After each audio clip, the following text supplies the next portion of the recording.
I do so much work with clients about their narrative and their positioning in a job search. And that work matters a lot, but on its own, it doesn't move a search forward. What moves a search forward is how that narrative and positioning actually gets used in real conversations with real people who have context, have influence, or have access. And that is what we are focusing on today.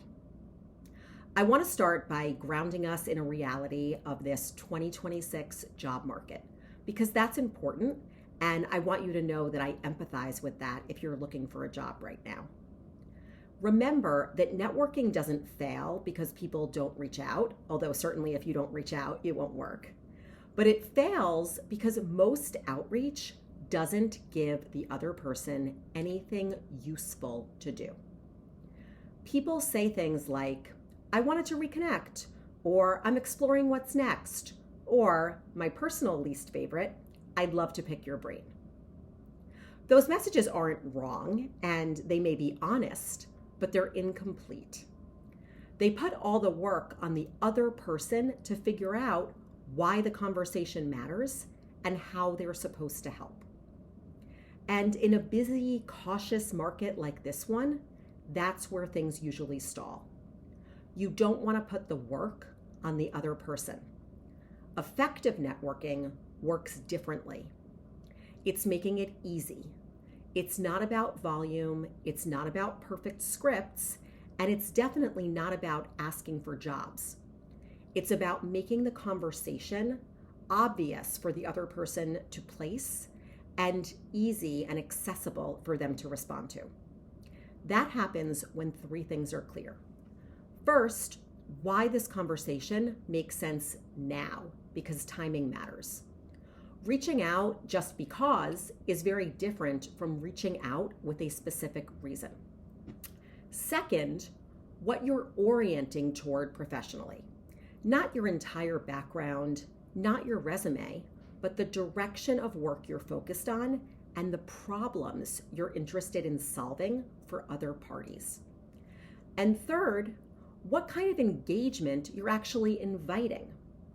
Are you seeking perspective, market context, feedback on your positioning or your candidacy, an introduction? Sometimes you are. Regardless, make it something concrete and reasonable. Because when those three elements are present, networking stops feeling transactional and starts feeling like this mutually beneficial professional exchange. And this is where your positioning that you've worked so hard on does the real work. Because a strong narrative doesn't just describe you well, it actually gives other people language to think with. It helps them understand where you fit, what kinds of opportunities are relevant for you, and when it might make sense to pull you into a conversation or suggest an introduction. And that's especially important right now because most roles are not getting filled through clean postings and clean processes, meaning that you're not just applying, going through a standard funnel, and getting a job. Jobs are emerging through conversations, through internal reshuffles, through budget changes, through evolving needs. People are starting to talk first, even before roles take shape later. Your goal can't be to convince anybody on the spot. Your goal is to show up in the right conversations in a way that makes sense before the role is fully formed, because you want to be thought of when it is. And that's what we're building today. Not a massive networking plan, not a spray and pray outreach approach, but a focused strategy that helps you decide who to talk to, what to say, and how to keep momentum week over week without burning yourself out. What we want to think about is the categories of people you should be reaching out to and the structure of that outreach. So think about people in your life who are your advocates, who will jump in and help you right away. That's one category.